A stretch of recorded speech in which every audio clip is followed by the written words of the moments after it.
Hello and welcome to my YouTube channel. In this series, we're going to be doing a football manager simulation. We're going to go on holiday into the future and see what competitions are won by which teams. So the Premier League, the World Cup, La Liga, the French League, the Bundesliga. Doesn't matter, we're going to simulate and then we're going to check out how those seasons are going. So we're going to start with this episode and it's going to be 20 seasons in. Enjoy. So, here we are. Welcome to episode 1 of Into the Future, playing Football Manager 21. What we're planning to do with this series is to simulate throughout the years and throughout the seasons to see who's going to be winning certain titles and cups. So with that being said, what I'm going to do is I'm going to start with the English division. I've not actually checked any of this prior to this video, so this is all new to me as well. So here we are, my name is Steve Byrne, as you can see here, and we're going to start with the English Premier League, just to see who has been winning the league. So start there, and a shortcut to the Premier League division is there. So history, and we're going to check the past winners. So bearing in mind we're the 31st of July 2040, so 20 whole seasons ahead. So past winners starting from 2020. So as we can see, there's not been a real massive change in who wins the leagues. You know, the dominant forces: City, United, Chelsea. Oh, I say that though, Aston Villa, they've managed to win the title in 2033/34 season. That's pretty good actually. And then United again, and then Tottenham for the last 3 years in a row. So they've obviously been building an empire there, and they are reigning champions 3 years on the trot. Okay, yep. So Aston Villa is probably the standout one there, and they even runners up in the 34/35 season. Pretty cool. Okie dokie. And with that being said, let's have a look now who is in the league. See if there's any teams that you wouldn't imagine being in there. So Blackburn have returned to the top flight. Bournemouth are back up there. Ipswich, they've not been in the Premier League for quite some time, and they found themselves back up there. This is pretty good. And if we pop down a division, we can see if there's any major teams who've been relegated. So just a quick glance, we can see that the teams in this league are the kind of teams you would expect. I mean, the big exception for me here is Forest Green Rovers. That's quite impressive. They're in the Championship now. Brilliant. And then League One, again, just a quick summary. You can tell just by looking at the majority of the teams are the standard. No offence if you support those teams, are the standard that are normally in this division. So what I'm going to do now is I'm going to pop back, go back a few screens, and going to check the FA Cup. See who's been winning that lately. So I'm just going to type that in, actually, be quicker. So as we can see, the current holders are Liverpool. So they've obviously won it this year. And if I go to the past winners, back from the 21 season, we can see again Chelsea, Tottenham, Liverpool, City. So the first 4 years were dominant forces, as you imagine. West Ham, nice little surprise in the 24/25 season. Back to back for United. Arsenal adding to their collection. Leicester beat Man City. Everton, even Villa. I mean, was that the same year won the league? That could have been a domestic double for them, if that's the case. I can't remember if it was the year before or the same year, but either way, pretty impressive. And then Liverpool back to back as the current FA Cup champions. And then we're going to have a quick look at the League Cup.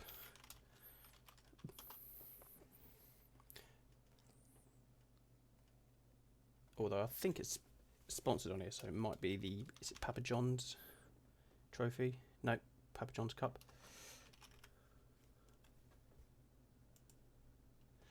So no, that's the Vans Trophy sort of thingy-majig. Here we go. What I'll do is I'll filter by country a bit quicker. So FA Cup, Carabao. It's still the Carabao Cup. There we go. So you can see here Tottenham, the current back-to-back winners. If we pop back to the 20 years mark, so Everton, City, Liverpool, Chelsea, Villa, Brighton. That's a good inclusion in the 27/28 season. Managed to nab themselves a trophy. And then Tottenham, Newcastle. That's impressive. And then going back up there, you can see it's the teams that you kind of expect to be winning these sort of trophies.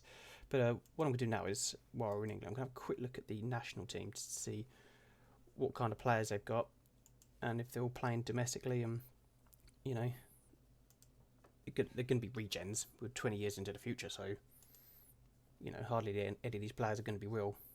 I say hardly, I don't think any are going to be real, so we're just waiting for my system to load. Here we go. I'm going to filter by value, so that normally gives you an idea of the best players. So Ryan Wharton at Aston Villa, the most expensive English player in the England team. And to look at, actually, those stats are pretty impressive. Like 20s, 18s, 16s, 19s, 16s. And he grew up from Watford, went to Reading on loan, and then bought from Villa in 2035 for 82 million. I'm sure that's probably their own record that they smashed there. And if we have a look at some other players, the players at Liverpool, United, Tottenham, Chelsea, Arsenal, I'm going to ignore because that's kind of a given. You expect them to be in the squads. So we've got one here, Derby. Luke Moore-Keeling, rated at 62 million. His stats are quite filtered out, so we can't tell a great lot. He's only had one cap and one goal, so it's a good return for his debut. And yeah, he's Derby through and through, this lad. So he's been in the Premier League for quite some time, so that's pretty good for him. As we go, yeah, a couple of Norwich players here. Youngster Stephen Wardle, 4 caps. Started from Birmingham, bought by Norwich for 32.5 million. Could be a transfer record for them as well. And then got goalkeeper for Norwich, which is the England number 1 by the looks of things, 56 caps, pretty impressive. Was also bought in 2035-36 for 29.5 million from West Brom. So Norwich are not doing too bad, actually. They've got a few good players based on that. So yeah, that's how England's going lately. So that being said, I'm going to have a quick pop over to Spain. Not going to be checking every team in the international team because otherwise the video will be too long and you'll get bored. So I'm going to try and keep it quite simple. Let's have a look at the Spanish First Division. So as we can tell, I've not got this database loaded. The only database loaded is the English division, so that's why that was a bit more in depth. So for the other leagues, when I click on them, you're just going to be pretty much seeing this same sort of screen here. So, but as we go on, so we can see in the last 20 years, there's not been a single change in the way the Spanish league has been going. Look, Real Madrid, Barcelona, Real Madrid, Barcelona, Real Madrid, Barca, Real Madrid. It's as you expect in Spain, you know, with the third place teams being Madrid, Atletico Madrid, Valencia, Bilbao, Villarreal, Sevilla. There's no real surprises there. So in Spain, not a lot has changed, we can see. But we'll have a quick pop at their national team to see who the most expensive player for them is. It's Gero, who's playing for Chelsea. So look at this lad, 24-year-old, looking pretty impressive. As we can see here, yeah, quite a few high number of stats there. He came from Newcastle, and they bought him for 81 million. You know, born and bred in Newcastle, surely not. Okie dokie, and then, as you can see here, yeah, you've got the same sort of clubs. You know, Liverpool, Chelsea, Paris, Madrid, United, Aston Villa, you know. They've won a few trophies themselves now, so they're starting to get a bit of international standing with their players. You know, they even managed to buy him off Real Madrid for 49 million. I think that was like 2 years after they won the league. So Villa, they're a team, you know, fighting for success now. And then, yeah, as we can see, we've got a few extra players here, and then someone playing in the Chinese league, which is Juan. 141 caps. He's been some servant. So he's had a good career at Villarreal, Madrid, Real Madrid, Chelsea, Man City, Arsenal, back to Real Madrid, and into Wuhan. So he's played for some pretty big clubs, Juan. That's pretty cool. And then lastly, we're just going to check their domestic cup. If it's there, I think it will be.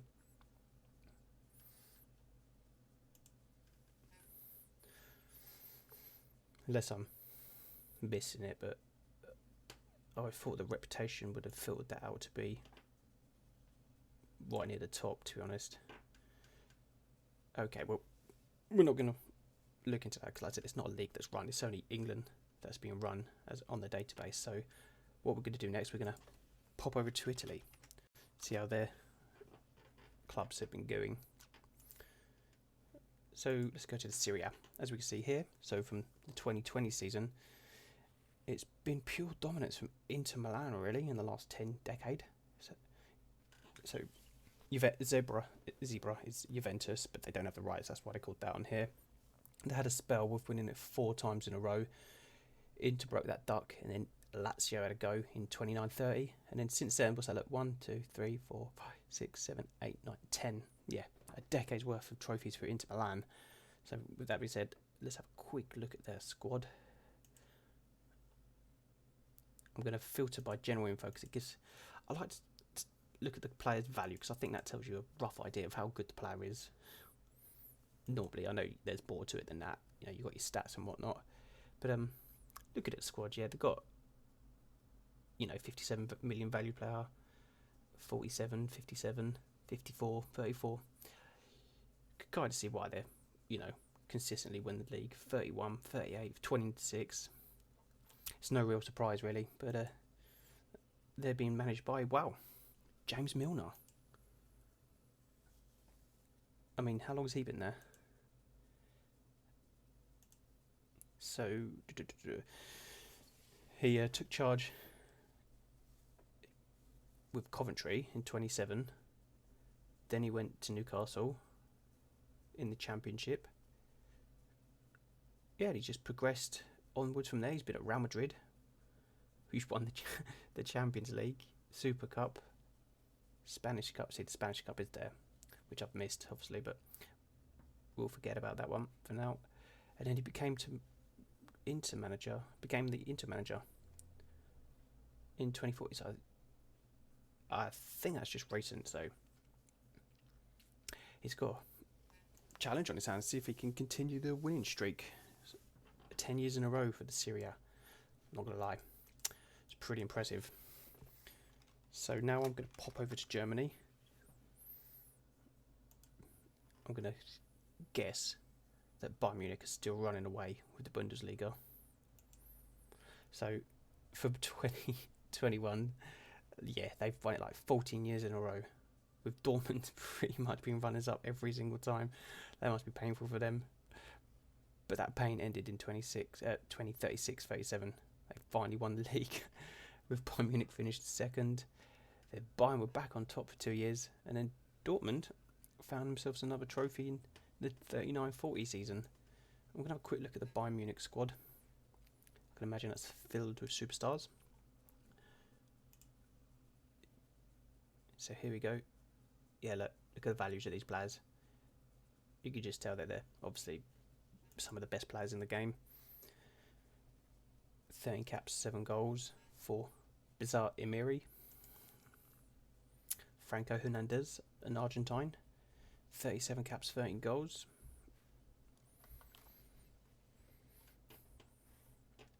And I'm just out of curiosity for this one, I'm going to look at Dortmund as well. They're a team that always produce young players that they always manage to sell on for quite a lot of money. So I'm just curious to see what sort of age squad they have. So their youngest first teamer is a 22-year-old, with, 2 of them, Usman Keita and Alam Mikatek. Their value, you've got some decent valued players, 68, 67, 63, so you can see why they're always challenging Bayern Munich for the title.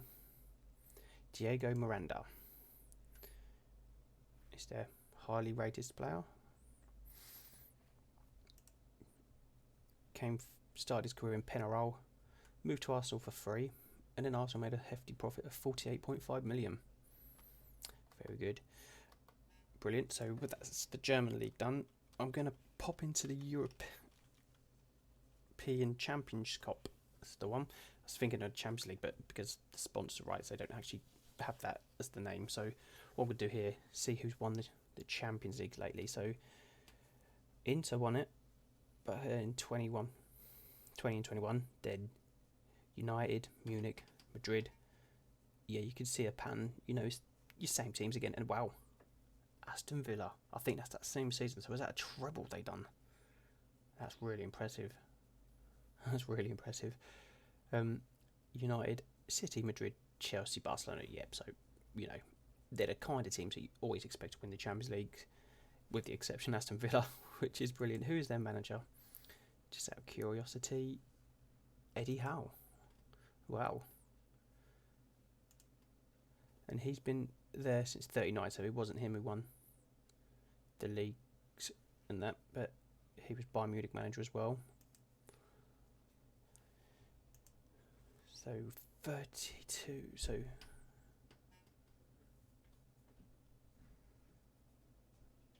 I think we're looking at James Milner. Yep, there we go. Premier League, FA Cup and the Champions Cup. He's really something, isn't he? Man management 20, motivating 80. Wow. James Milner, so 20 years time. He's going to be the man to beat, I think. 54, plenty of time left in him as well. So next up, we're going to look at the Euro Cup, which is basically the EFL, Europa League, should I say. And then we can see here that starting 20 years ago, Lazio, Arsenal, Valencia, Monaco, Barca, Roma. Pretty much the teams you expect. Notable one in 35-36 was Mainz. 05 beat Arsenal. And then Real San Sebastian, which is, I believe, Real Sociedad, beat Bilbao in the 37-38 season.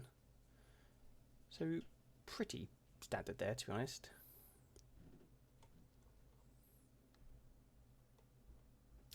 Next up, I'm going to check the World Cup. So who's been winning the World Cup? As you can see here, England are the current holders. So 2020, 24, 28, 32, 36 and 40. So, there's been a gap, so obviously I've got that a bit wrong. I've got that massively wrong, actually. The years, never mind. So, in 22, Italy beat Brazil. And then 26, France defeated England in Spain, where there's 3 host nations. France defended their crown against Austria in Spain. And then Germany won it in Japan against Portugal. And then England have just won it in 38 against Turkey in South Africa.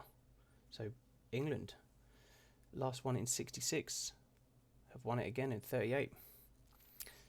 I mean, obviously there's plenty of teams here which thrash our record, but being an Englishman myself, I like to see that. I like it a lot.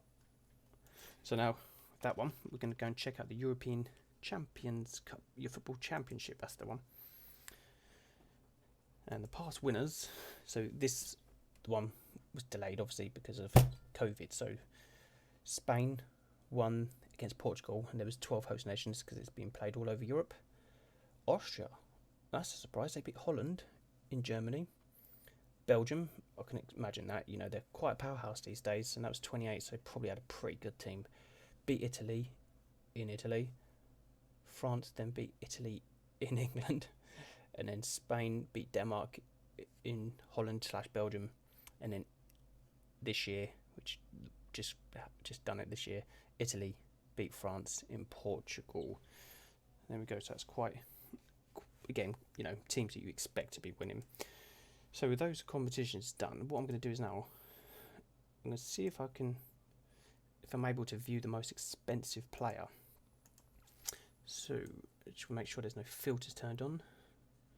Okay, and I'm just going to hit value, probably twice because it will go up and down, to see who the most expensive player is. So, according to this, the most expensive player is a Nigerian who plays for Arsenal called Moses Usman.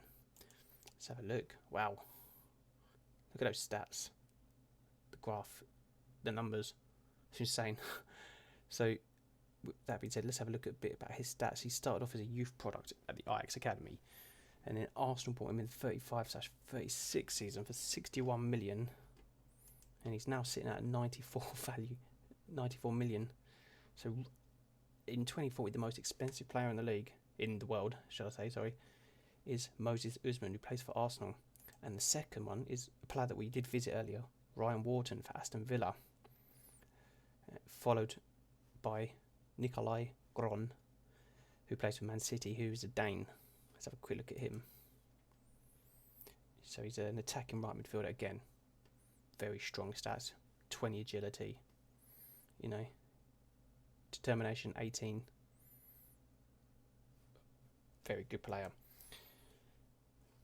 So with that being said, I think that's pretty much everything that we was going to cover in this episode. What I'm going to say is, if this video reaches 20 likes, I will do another episode 2, which will be in another 20 years' time. So the year will be 2060, and then we can revisit to see what's been happening in that 20-year gap.